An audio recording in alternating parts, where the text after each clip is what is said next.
अच्छा मला सांग, आपल्या महिनाभराचा साधारण खर्च किती असतो? असं का विचारताय तुम्ही? भावना सांग ना.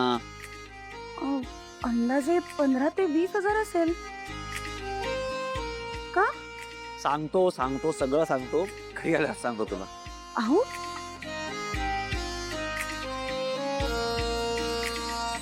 हा काय करतोय? अरे क्या काय बात करतोय आहे इथे? भावांना, 1 मिनिट थांब. हे घ्या 80,000 रुपये. अरे मला 1 लाख रुपये बक्षीस मिळाले, त्यातले 20,000 रुपये आहेत ते मी स्वतःच्या म्हणजे घरच्या खर्चासाठी ठेवलेत, आणि बाकी जे 80,000 रुपये आहेत ते गावातले जे खरंच गरजू व्यक्ती आहेत ना त्यांच्यापर्यंत पोचवाय. ठीक आहे?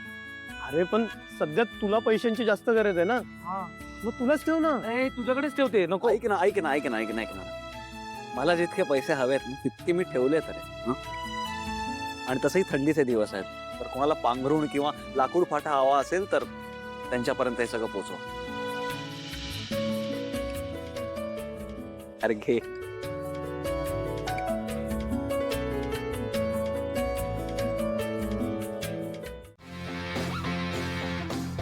आणि यांच्या या प्रोडक्टची क्वालिटी बघता मला असं वाटतं की ती किंमत डबल असायला हवी.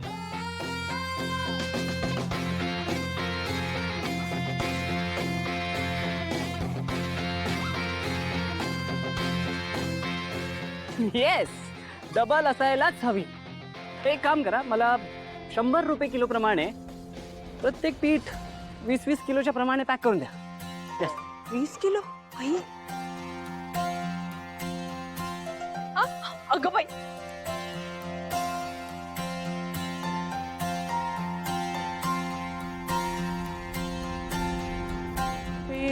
आम्ही ना मला फार वेळ इथे थांबता येणार नाही.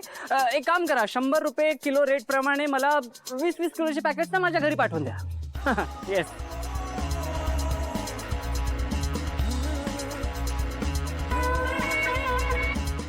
मी ना आज ठरवलं होतं मी 100 तरी जॉब ऍप्लिकेशन पाठवणार, आणि मी तसं केलं.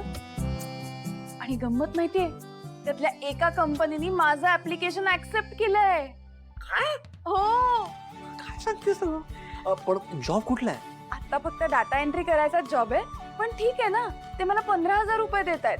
नवीन जॉब मिळेपर्यंत हे करायला काय हरकत आहे? हा यार, अरे एक नंबर न्यूज आहे ही. म्हणजे 15,000 म्हणजे बघ, आपल्याला महिन्याच्या खर्चाला लागतात 20,000 रुपये, म्हणजे म्हणजे फक्त 5,000 रुपयेच कमायत होऊन जाईल ना. सिद्धिराज, अहो पण सेव्हिंग्स पण करायला हवीत ना घर चालवायचं तर. होणार, सगळं होणार आहे, तू नको टेन्शन घेऊ. इतकं झालंय ना तेही होणार. आणि महत्वाची गोष्ट ही आहे की तुझं जॉब ऍप्लिकेशन ऍक्सेप्ट झालंय. अगं माझ्या मते गेल्या काही दिवसांपैकी ना सगळ्यात बेस्ट दिवस आहे आजचा. म्हणजे बघ ना, मला जनसेवेतून मिळालेली पोचपावती आणि तुला मिळालेला जॉब. अरे सिद्धू, ते सॉरी, आम्हाला यायचं नव्हतं.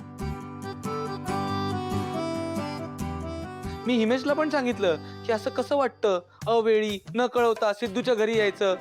अरे वहिनींना काय वाटेल? ऐक ना ऐक ना ऐक ना ऐक ना,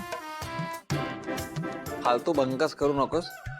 तुम्हालाही माहिती आहे की या घरचं दार तुमच्यासाठी सदैव उघड आहे. हक्काचं घर आहे तुमच्या. अरे माहिती आहे ते आम्हाला. पण भाऊजी, आता अचानक कसे काय आलात? हो वहिनी, सिद्धूने आज अभिमान वाटावा असं काम केलंय आणि त्या लहान मुलाचा जीव वाचवला आणि त्याचं बक्षीसही मिळालंय त्याला. मग सेलिब्रेशन तो म्हणताय ना? सेलिब्रेशन पाहिजेच. आणि सेलिब्रेशन सोबत वहिनींच्या हातची अस्सल फक्कड मिसळ. अच्छा अच्छा अच्छा, म्हणजे माझं सेलिब्रेशन करायला नाही तर हिच्याची मिसळ खायला आलात तुम्ही? हा? हे हसू नका हो वहिनी, तुम्हाला त्रास नव्हता द्यायचा आम्हाला. मी या महेशला बोललो पण, अरे असं अचानक कसं जायचं. आणि वहिनी काय विचार करतील ना, बरोबर ना.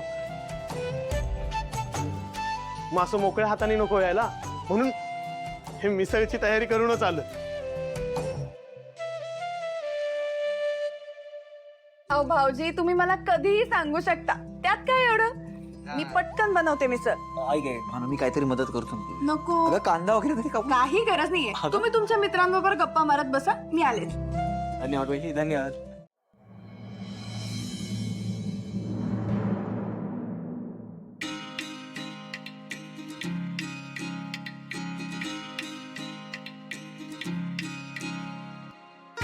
तू असं चांगलं काम रोज करत बसा म्हणजे आम्हाला कसं सेलिब्रेशनला कारण मिळेल. वहिनींच्या हातची पक्कड मिसळ खायला मिळेल. काही पण म्हणशील. अरे कोणाचीही मदत न घेता एकट्याने एवढं धाडसी काम केलंस.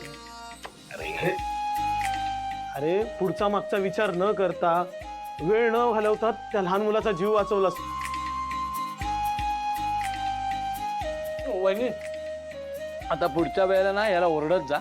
असं जोखमीच्या कामाच्या वेळेला ना तो फोन नाही करत. अरे आता देवाची कृपा होती म्हणून आज काय झालं नाही त्याला.